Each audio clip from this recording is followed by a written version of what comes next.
Welcome to Buses, Benches, and Baseball, presented by DimTroduction. Who? Never heard of him. Who's this guy? It's not real! Now here is your host, Tim Dillard.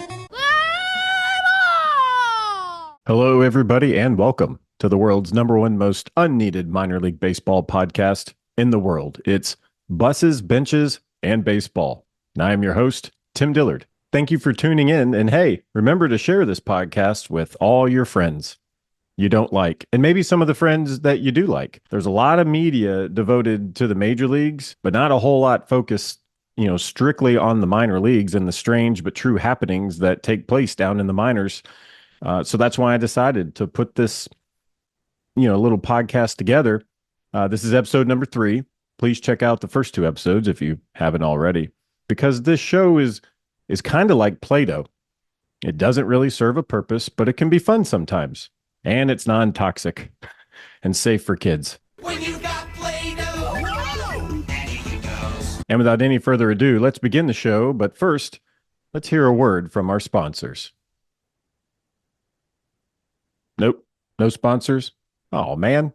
Hey, anybody out there want to sponsor my show? Investors? Possibly you! Okay, let's get started. Introducing a new segment called BallField Fables. Here it is. Now it's time for BallField Fables, the unsolved case of old Ozzie. In 2008, I was a relief pitcher, pitching for the AAA Nashville Sounds. It was the 22nd of May, and the team had just returned home from an 8-day road trip. No doubt the song, "The Boys Were Back in Town," would be playing at the game later that night. But this story started when I arrived at the ball field early that day, which was my custom, and was met at my locker by the team's radio broadcaster at the time, Chuck Valenches. Chuck was also host to a local on-demand show that I can't remember the name of, and wanted to do a fun feature about the mascot Ozzie. In 2008, the Nashville Sounds mascot was a giant yellow cougar named Ozzie. And what I learned was that this Ozzie was not the original. I was informed that the team ownership also owned the King County Cougars, low-A baseball team in King County, Illinois, and had an extra cougar costume that was brought in years earlier to fill in as the mascot for the Nashville Sounds. So the skit Chuck wanted me to do was dress up in the old Ozzie costume while he interviews me in kind of this fake documentary style of, hey, what's been happening in your life since you got fired as the Sounds mascot? So of course I said yes. And soon I was in full attire and in the underbelly of old broken down Greer Stadium. And it went something like this. Meet the old Ozzie. Replaced by Ozzie in the early 2000s, old Ozzie's career never reached the heights the current Ozzie has enjoyed. While the current Ozzie has enjoyed fame, fortune, and the adulation of thousands, old Ozzie has faded into relative obscurity. Found the old Ozzie outside of his new line of work in Encino, California. And Ozzie, we want to thank you for coming on the show. You were the mascot for a number of years at Greer Stadium. What types of tricks did you do there? Oh, everything.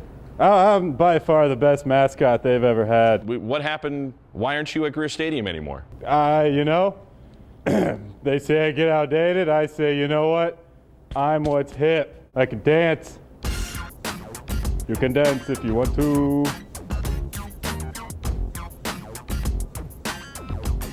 You like that?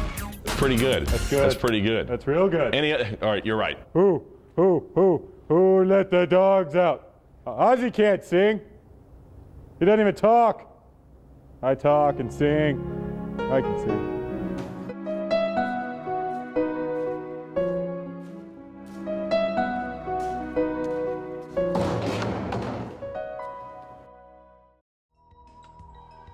Yeah, not exactly groundbreaking or anything. I don't remember winning any awards for doing that, but we had fun filming it. But something happened. Something happened the next day that, even now, can't be explained. May 23rd, 2008, after I got a call from my manager and caught a flight to Washington, D.C., I made my major league debut against the Washington Nationals. But this incredible moment didn't last long, and soon I found myself back down in AAA again. So of course, my first thought, walking back into the AAA clubhouse, was that there was something magical about that old Ozzie costume, and I was determined not only to find it, but to put it back on and hope that once again that magic would rub off and get me back to the big leagues. When I asked about reuniting with the costume, the response was baffling. Nobody knew where it was. It had been misplaced or vanished, mysteriously walked away. I explored the entire stadium, searching for this magical mascot, spoke to everyone who worked there. No one knew what had become of it.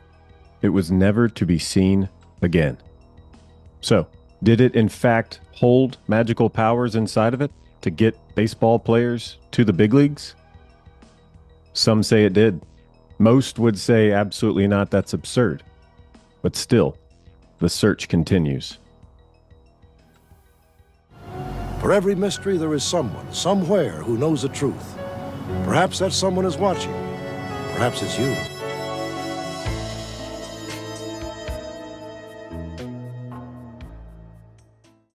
Now it's time for a Mound visit. It's time for a Mound visit with my friend and former teammate, Callix Crabbe. Callix, thanks for being on the show, man. Man, thanks for having me, Wookie. It's obviously nice to see someone that brings a lot of joy and positive memories from the days when we were grinding, trying to get to the big leagues, and it's fun. Yeah, man. I was about to say, like, when I see you, I just start smiling because we go back a long way, man. Yes, we do. Roommates, teammates, you name it all. What's really cool, I looked up on Baseball Reference or whatever. I didn't even know this. You were drafted by the Brewers in 2002. You were in the 12th round. I was drafted 2002. I was the 34th round. So it wasn't JUCO, right? Is that what you did? Yeah, I went to a junior college, right. and then went signed with the Brewers in 2003. But we didn't actually meet, I don't think, until Instructs, like 2004. 2004 Instructs is when we officially met. That's correct. Yeah, and we were roommates at the team hotel. Yeah. Yes, we were. Positive times. And then we ended up becoming roommates again when we were in AAA. Yeah, AAA Nashville, baby. Yeah, so you're from the Virgin Islands, and this is what I loved about 2004 when we had Instructional League. Ed Cedar was the guy in charge, and he made every... You remember this? You had to remember this. Of course. Eddie's one of my favorites. Yeah. Tell the story about how we had to represent our countries to kind of get things started. I think it was the opening day of Instructional League 2004. Yeah, so I think it was, we were actually getting ready to have like some Olympics or something too. Like it was That's right, the Olympics. And Eddie made everyone that was from a specific country or region sing their own national anthem. And I was incredibly embarrassed to sing my national anthem because I'm a terrible singer. Not that it's a bad anthem, it's actually a really good anthem coming from the U.S. Virgin Islands. I still remember it. By the way. If you want me to sing it, I will. And so I remember going through it, and then I actually I want to say I randomly popped in like a reggae song at the same time so I can make it sound better than what it was. But yeah, I'll never forget it. It was funny as can be, man. What a great dude Eddie Cedar was. Definitely made us better.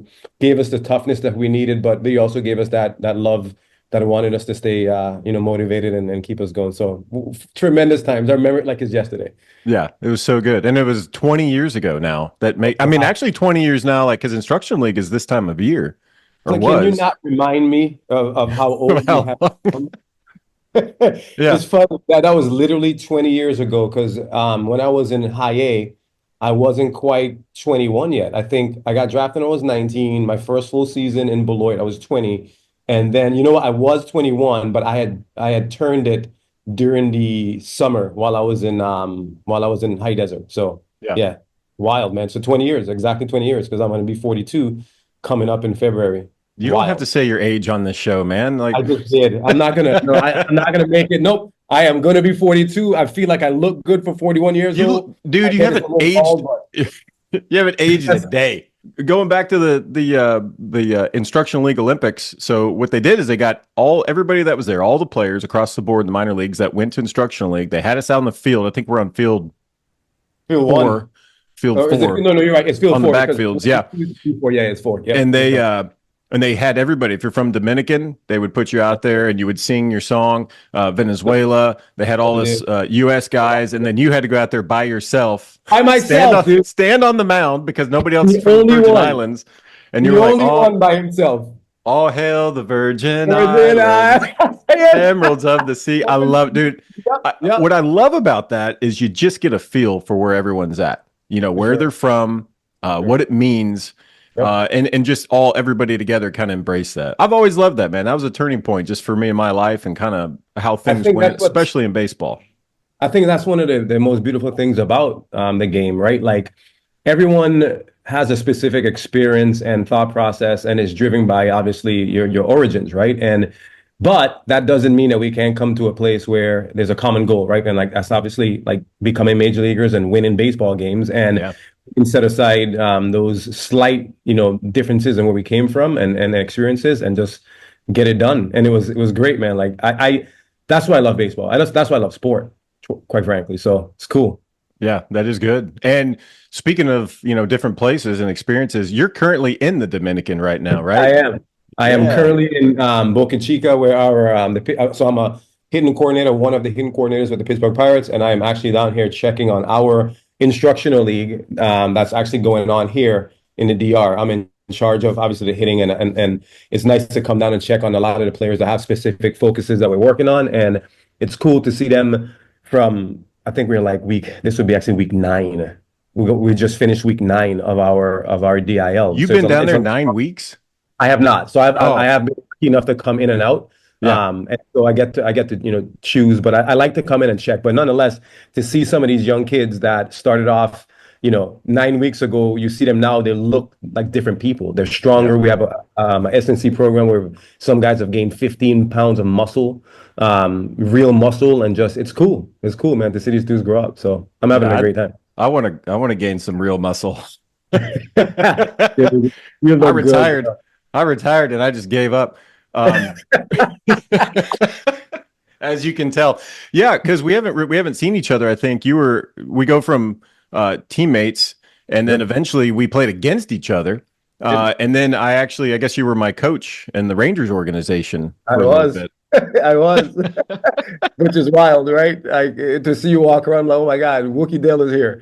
Yeah. It shows you again like how life is like full circle, right? Like that's why it's so important to treat people so good, because you just don't know where it's going to lead you and when you're going to come back around. And yeah, man, it's cool. I kind of like living, so it's nice to see again positive faces and those positive experiences, man. You get into the game, you start making all these new friends, all these new teammates, and you're doing life, and it just seems like the guys that did it right are the ones that are still in and around the game. There's a whole bunch of people that maybe didn't buy into it, or maybe it wasn't for them, because the minor leagues is tough, especially back then. And much better now. Yeah, much better now. But at the time, you never gets talked about how many guys would quit just because it was a kind of a hard life. And the people that, did their best and tried, I feel like those are the guys that, number one, I want to have on this made up show that I just, put together, because it talks about a little bit of what it takes to get through it. You did this for what, 10 seasons, 11 seasons?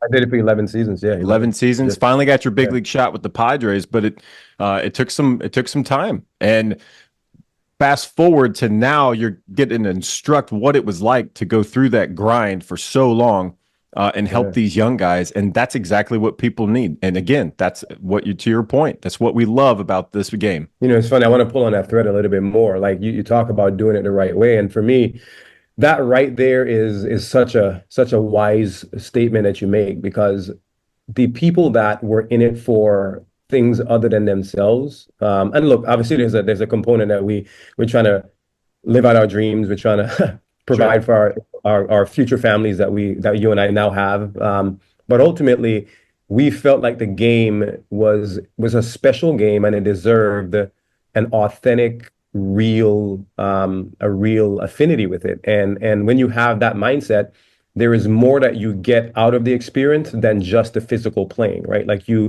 get the relationships, you get the learning experiences, you get the trials and tribulations that you actually have the right perspective, because you see that the game is rewarding you even when it doesn't feel like it's rewarding you, right? Yeah. And for me, that message, I try to make that message resonate loudly with a lot of the young players in today's game, because many of them have a better experience, right? Like they do have access to things that you and I, quite frankly, if we would have had access to, we probably would have extended our careers, quite frankly. The grind of not having the money, the grind of not feeling like you have the backing and look, the Brewers are great. So like this is indicative of how the Brewers treated us. NL Central rivals right here. Yeah, Pittsburgh slamming on the Brewers. Right. Unbelievable.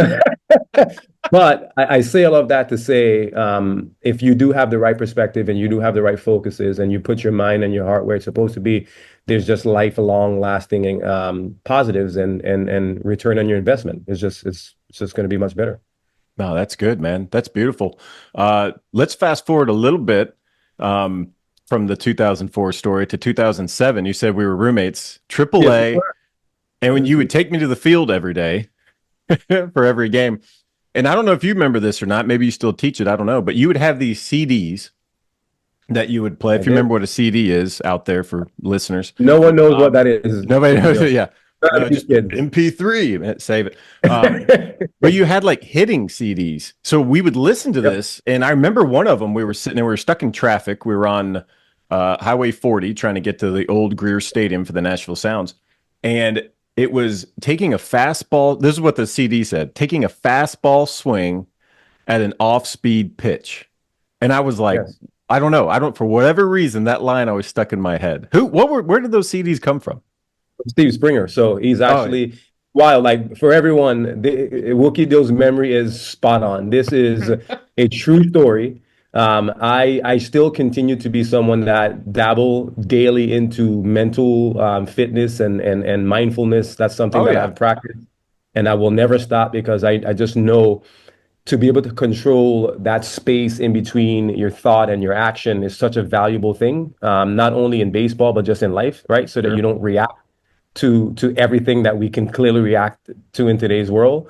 But I remember that we would, and he, it wasn't 2007 with Heater, but Drew Anderson from, I'm saying, I want to say I even listened to it the next year, but Drew Anderson also from time to time would actually drive with us and we would listen to these. And I remember it would put you in this calm headspace and it would remind you of how much you have to simplify the task, right? Like that was the whole point of those CDs, is to keep you fixated on what is the most important thing to get, consistent performance, right? Like, and what is consistent performance? Like, it's simply being able to place your attention where it needs to be all the time so that you can create the outcome more often, right? Like, that's what it comes down to. And I'll never forget, we listened to those things religiously in the car.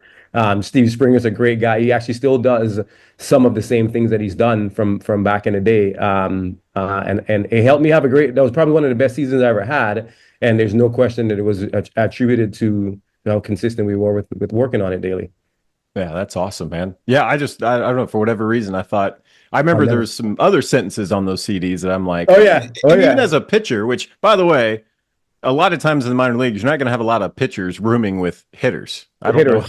It doesn't happen, but I liked it. I enjoyed it because it made me a better pitcher. Because you, like you talked about, you're very cerebral. You're trying to get it right. You're trying to grow in every aspect of it. And I would just feed off of that. And I don't know if you remember, but I would tell you pitching philosophies and stuff like that to try to help each other out. That's what the game, I feel like, has, but doesn't get emphasized enough. I agree. Like you watch it on TV and you see these guys talking, whatever, but there's so many times in the dugout, on the road trips, where guys are just talking about baseball and philosophies, and hitters and pitchers mixing together. It can be a good thing, but for whatever reason, it just wasn't very popular for them to be roommates on the road or anything. What I found, the real value that I found in it, aside from obviously just you're a great dude but ultimately when you leave the yard, if you're not careful, you can get really embedded in your craft to a point where you lock yourself up, you create over anxiety because all you're doing is playing this loop in your head with people that are fighting for the same thing. So if you look with a position player and both of you guys are struggling, can you imagine what it's like when you get back to the room and all you're gonna do is like think about your swing? And like that was actually YouTube. It actually came out like when it's funny, YouTube is like super old now, but people didn't realize that. But YouTube was relatively new, and to a point where if you have a position player and you're trying to find information and both of you guys sit there, you can be up until 4 o'clock in the morning just spinning your wheels and trying to, grab your own tail. What I thought was great is you and I being opposite positionally, we had real contextual conversation that would help us go down the right rabbit holes, not the wrong rabbit holes. It really came down to pitcher versus hitter, and what is the mentality of both of us, and how are we going to try to beat each other, right? And like we will have these conversations with which is hitting, which is pitching. Like that wasn't swinging. You weren't talking to me about swing. And it was wild as you were a former position player yourself. People don't know that. And I can attest to it, right? Like, yeah, you ended up becoming a big league pitcher that had a nasty sinker and then went to a submarine, but in college, and correct me if I'm wrong, and in high school, you caught, right? Like, or you another position. So what I thought was great is, even though you were a pitcher, you still had the ability to translate the message so that me, your teammate and friend, could actually digest it because you weren't just speaking pitching language. So I actually remember very clearly. So I thought it was great. No, that's great, man. Yeah, for the listeners out there that I tell every single day, I was a position player. You were? I got drafted as a catcher twice. Yeah, and you hit good enough. Dude, I was a big leaguer in BP. You know that. All right. All right, we're going to play the hat game. You going to play the hat game? This is an old Nashville Sounds gamer, though, the throwback. And I just got some topics in here that maybe will jog some memory, maybe tell some stories a little bit about the minor leagues. You ready? Yeah, man. Oh, number one, we didn't even get to your name. Callix Crabbe. Was it 2006 that you had the second most popular professional baseball name? Is that what it was? I think it was 6 or maybe 5 or 6. Actually, I think because back in the day they used to do like this bracket that they would do that with hats too. They would be like, who has the best hat and stuff, the best baseball name. I think somebody like Hamburger beat me one time. It was like Steve Hamburger or something like that. Like one of the guys, seriously, one of the guys that beat me. But yeah, I always when they would do that game, that bracketology, I think is what they called it. I would always make it into the Sweet 16, and one time I did make it into the Final Four and I lost. I remember, I think one year, Nucci Varner. Do you remember him? Nucci Varner. We played with Nucci Varner. I did. Yeah. Did you really? Yeah, I think he won one of those years when you got second. Because I remember thinking that is actually a pretty good name. From Knoxville, Tennessee, I believe. He's from Tennessee. Oh, wow. I didn't know that. All right. Speaking of Tennessee, Nashville Sounds hat. Here we go. Oh, this is a good one. What do you miss the most? Oh, this. I think that's an easy one. I tell this to the players all the time. I remember how excited I was daily to show up to the field, like not always to play, because there were times that I sucked. But I remember those gaps in between, early work to batting practice, to start of game, to post game. I remember those gaps more than I remember the games. I just do. I remember the cards that were played in the clubhouse. I remember the jokes that was made in the clubhouse. I remember the when we would dress up with the judge and help me out. What's the name of Kangaroo Court? Kangaroo Court, which doesn't happen anymore, and it's sad. I remember Kangaroo Court and me being the goof. You and we were probably at the top of the finalists like all the time. Like I know I was, because I spoke my mind, I think out loud, and I would do things authentically and people would always see it. And so I remember Kangaroo Court. I remember the bus rides, and those are the things that I actually miss more than anything. And I actually feel sad for a lot of the players now, that look, I'm happy for them that they have 2 buses, but 2 buses means there's a lot less stories being heard and shared. They're more comfortable, but there's also less stories being shared. So they're going to be players that are going to miss out. Yeah. So that's what I miss the most. That's good. I like it. All right, good. Here, second one coming out of the hat. Ooh, what was what was your walk-up song to the plate? Ooh, Did you have a walk-up song? Yeah, some music. What do you got? My favorite one, no surprise, because that's probably my best season, was 2007. I had T.I. Big Things Poppin'. Was one of my, I don't know if you remember that song, Big Things Pop. I ain't gonna try to sing it because I'm a terrible singer, but T.I. And then I had in 2003, my first year, I was trying to find success, so I changed my song pretty regularly that year in Beloit. I had Sean Paul. I don't care what people say. I had Sean Paul, Get Jiggy. I had Here Comes the Boom in 2005 in Double A. That's DMX and Sean Paul. And then I had in 2009, this was my most terrible year. This is when things went south. I was actually in Tacoma when we actually ended up playing against each other. I'm pretty sure you were still in AAA at the time. I think you got called up that year also, right? In 09? Yeah, I'm for probably, like 6 days.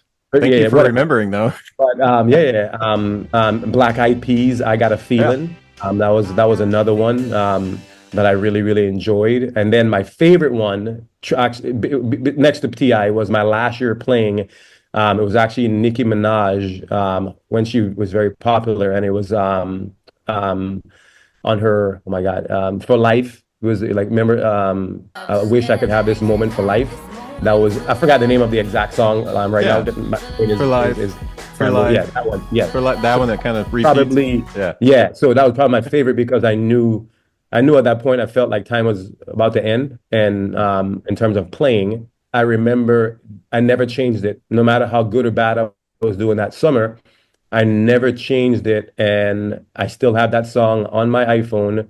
And as it circulates through, I instantly think about playing my last year in New Hampshire, which actually turned out to be a decent year for me. But yeah, those are some of my songs. Yeah, and that's good too. I mean, you play long enough, you get to the point where the ups and downs, you're kind of like, there's no gimmicky stuff, changing the song, putting your socks on different or whatever. You're just like, it doesn't work. You've had the highest highs, the lowest lows, everything in between. You're kind of like, I'm just going to go out there and play. You have that freedom. That's the reward of playing as long as you play.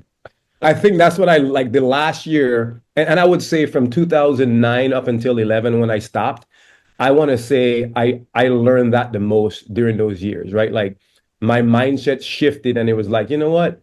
I really, really, and look, I enjoyed the game, but don't take me wrong. We got beat up a lot. Like you and I grinded our butts off to obviously become successful.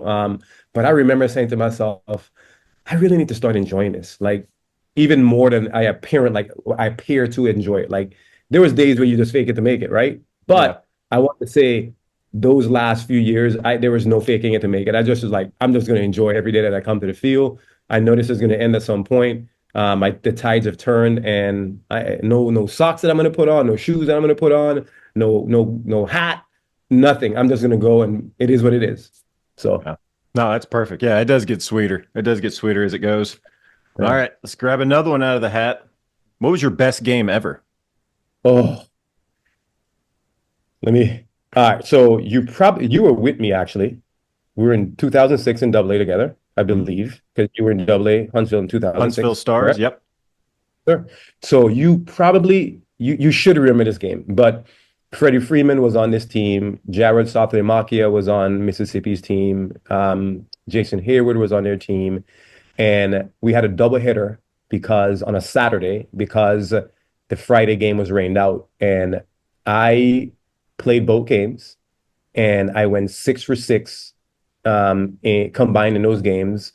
And I was a triple shy of the cycle on the day, I think. Not in the game, but on the day. Wow. I also, in that game, took out Jared Southley-Makia, my small 5'7" frame, on a play at home plate. I had an open and I took it. This is when you could hit the catcher. When you could drop him, yeah.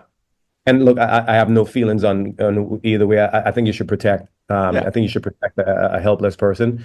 But it was nice. I remember hitting him going, this dude's big and I got him, right?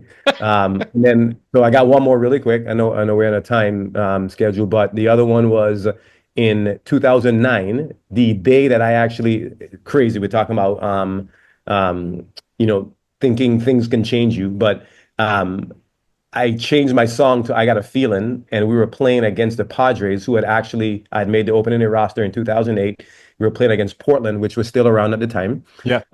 And I was leading off, and I went 4 for 4, and I missed the cycle by a triple because I hit 2 homers in that game.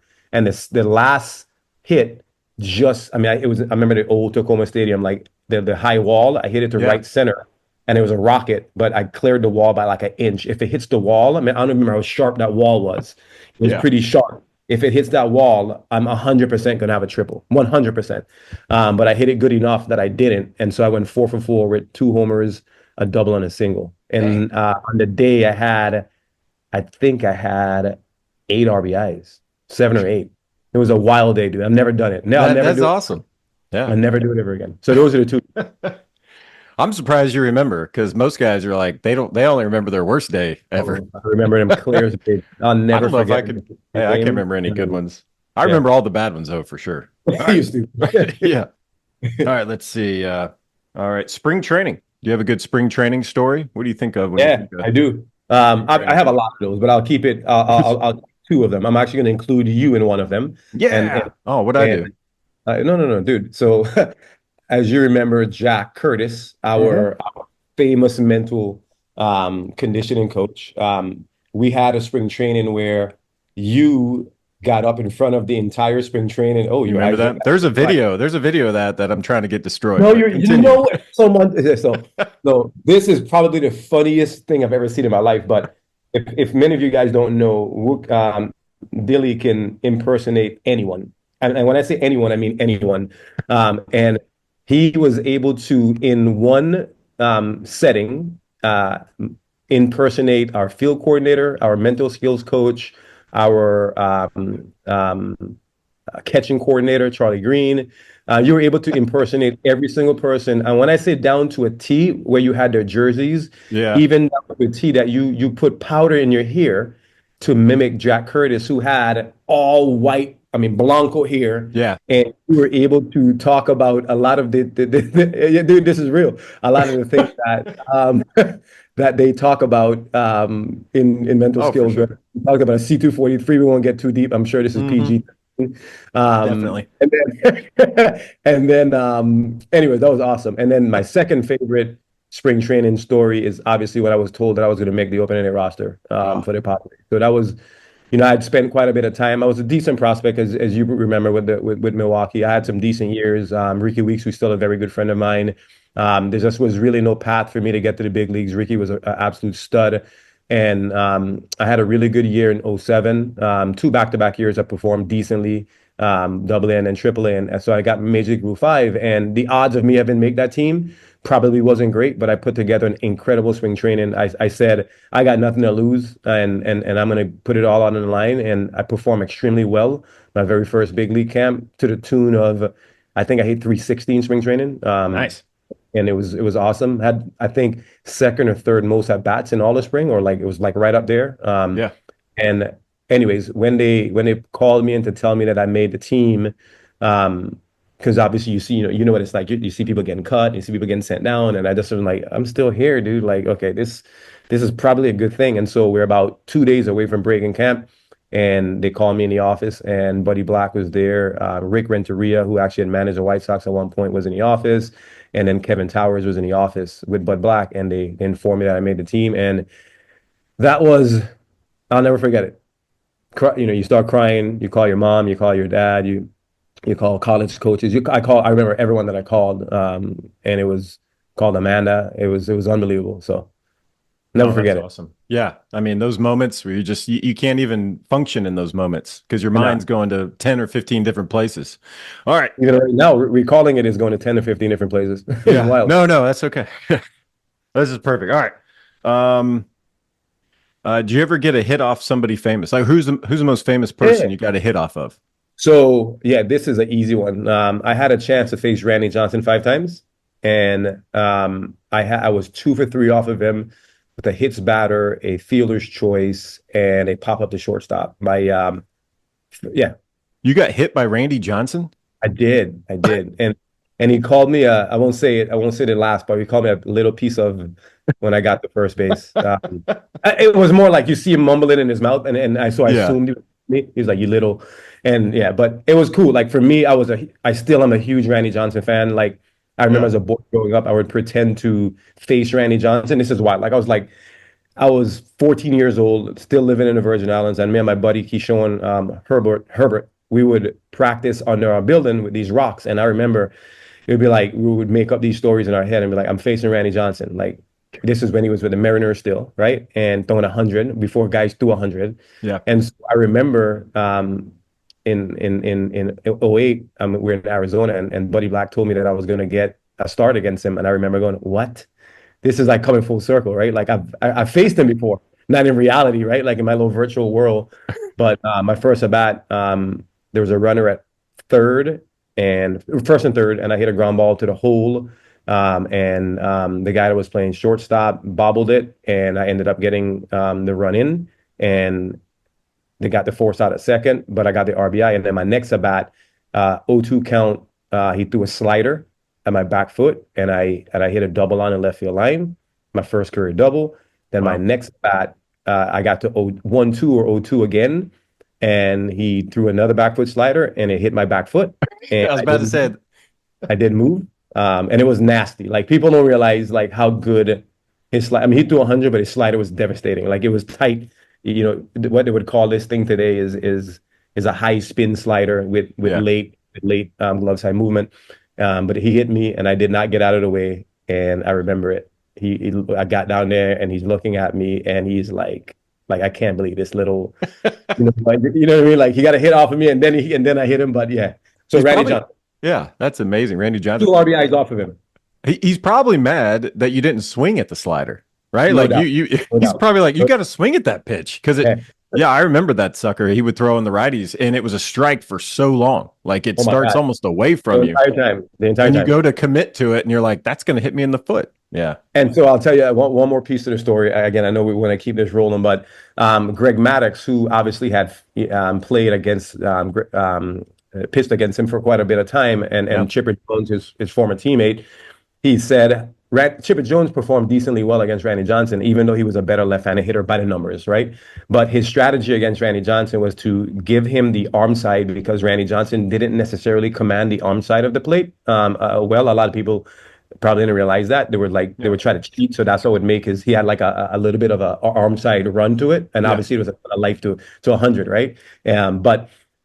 So he said Chipper Jones would back off the plate and give him arm side and make every pitch that's in middle. And I did it, and it worked out beautiful. Nice. God, that's awesome. I faced Mike Piazza in spring training one time, and I collected his baseball card. I thought, no way. I was like, this is unbelievable. He was with the A's, I think. We were at the old Phoenix Municipal.